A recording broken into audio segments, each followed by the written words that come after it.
অ্যাস্ট্রাজেনেকার corona টিকা Covishield নেয়ার পর দেশে সীমিত পরিসরে পার্শ্ব প্রতিক্রিয়া দেখা দিয়েছে বলে জানিয়েছে স্বাস্থ্য অধিদপ্তর। টিকা গ্রহণকারীদের দেহে দীর্ঘমেয়াদী কোনো পার্শ্ব প্রতিক্রিয়ার সৃষ্টি হয়েছে কিনা খতিয়ে দেখা হচ্ছে বলে জানিয়েছে স্বাস্থ্য অধিদপ্তর। এ বিষয়ে মাঠ পর্যায়ে তথ্য উপাত্ত সংগ্রহ করে বিশ্ব স্বাস্থ্য সংস্থার কাছে দেয়া হচ্ছে। টিকা বিশেষজ্ঞরা বলছেন, তথ্য উপাত্তের ঘাটতিতে সঠিক পরিসংখ্যান আসবে না। আর এই টিকার পার্শ্ব প্রতিক্রিয়ায় ভুক্তভোগীদের চিকিৎসায় স্বাস্থ্য বিভাগকে এগিয়ে আসার জোর দাবি জানান বিশেষজ্ঞরা। বাংলাদেশের মানুষকে 5.5 কোটির বেশি ডোজ অ্যাস্ট্রাজেনেকা টিকা দেওয়া হয়েছে। এরই মধ্যে বাংলাদেশে ওই টিকার ব্যবহার বন্ধ ঘোষণা করা হয়েছে।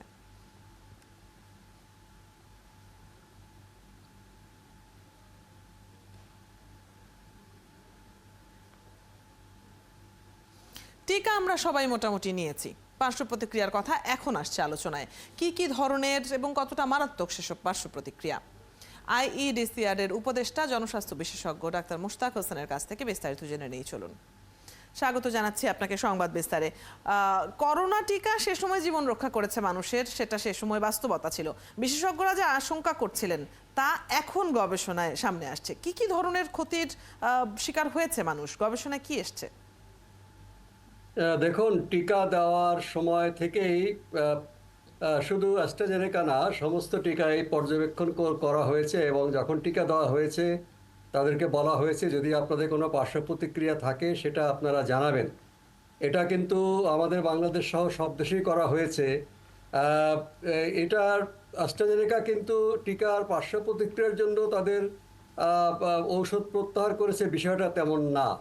তারা বলেছে যে করোনার যেই ধরন, যে একদম প্রথম দিককার ধরনের বিরুদ্ধে সেটা প্রথম টিকা বের করা হয়েছিল, অন্যতম প্রথম, কাজে সেই ধরনটি এখন অনেক পরিবর্তন হয়ে গেছে, নতুন টিকা বের করতে হবে, কাজেই তারা সেটা প্রত্যাহার করেছে। তবে যারা বিশ্লেষক তারা এর সাথে যুক্ত করেছেন যে খুবই বিরল, বেশ অনেক মানুষের ভেতরে 10 লক্ষ বা এরকম পরিমাণের মধ্যে কারো কারো কিছু অসুবিধা হয়েছে এবং তার সাথে এই টিকার কোনো যোগসূত্র আছে কিনা তার সম্ভাব্যতা যাচাই হয়েছে। কেউ কেউ বলেছে যোগসূত্র থাকতে পারে।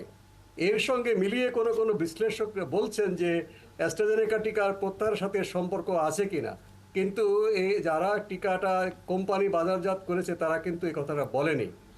এবং টিকার জন্যে পার্শ্ব প্রতিক্রিয়া দেখা কিংবা দীর্ঘমেয়াদী প্রতিক্রিয়া দেখাটা কিন্তু নিয়ম। টিকা দেওয়ার পরে অন্তত পক্ষে 5 বছর পর্যন্ত, যেটাকে আমরা বলি বাজার উত্তর নজরদারি, ইংরেজিতে পোস্ট মার্কেটিং সার্ভেলেন্স, সেটা কিন্তু চলে। আর এই টিকাটা যেহেতু আমাদের 3 বছর পর্যন্ত ক্লিনিক্যাল ট্রায়াল করার পরে বাজারজাত করার কথা, সেটি করা হয়নি। কাজে এই বিষয় তো একটা সতর্কতা রয়েছে।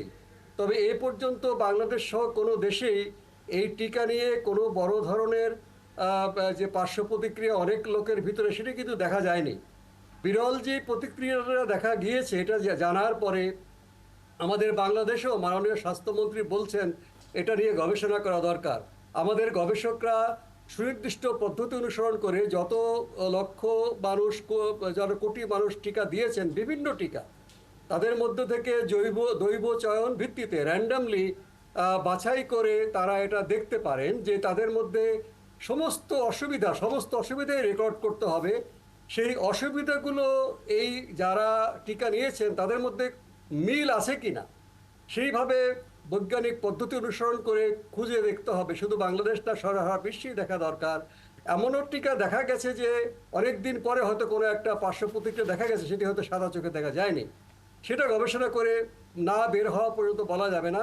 কিন্তু এখনো পর্যন্ত আমার যে ধারণা, বাংলাদেশ সহ কোনো দেশেই এই টিকা নিয়ে কোনো বড় ধরনের কোনো জনস্বাস্থ্য সমস্যা বা ছোট ধরনের কোনো জনস্বাস্থ্য সমস্যা হয়নি। আমরা যে কিছু খবর এরকম শুনছি যে কারো কারো টিটিএস নামে পরিচিত বিরল এক ধরনের পার্শ্ব প্রতিক্রিয়ার কথা বলা হচ্ছে। একটু যদি জানি যে কি কি হয় এই টিটিএস এ, আর এগুলো কি দীর্ঘমেয়াদী ক্ষতি কিনা বা নিরাময়যোগ্য কিনা?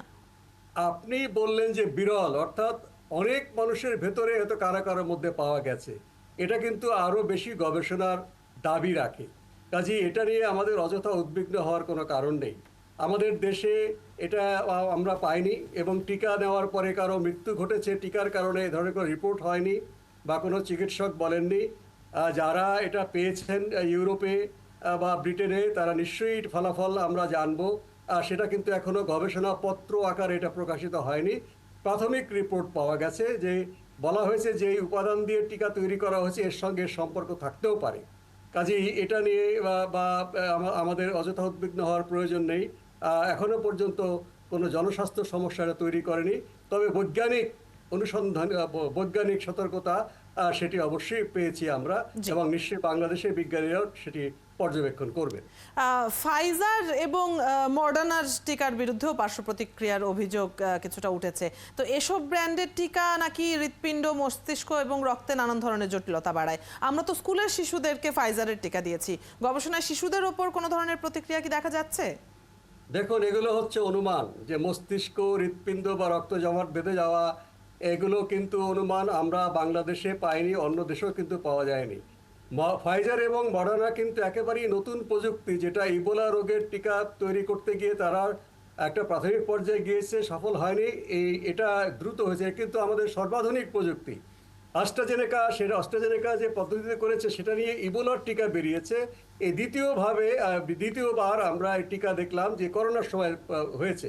কাজে নতুন টিকার বিষয়ে একটা উদ্বিগ্ন ছিল, কিন্তু যে রকম একটা কেউ আমরা অনেকে এই বিষয়ে সতর্ক বা অনেক বেশি আশঙ্কা করেছি, তার কিছুই হয়নি।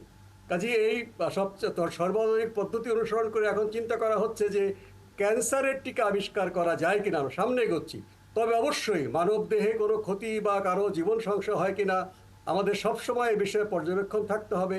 কিন্তু আমাদেরকে এই বিষয়ে আমাদের খুবই মাত্রাতিরিক্ত উদ্বেগ কিন্তু আমাদের টিকার প্রতি একটা আস্থা নষ্ট করে দেবে, সেটি আমরা কেউ করছি না।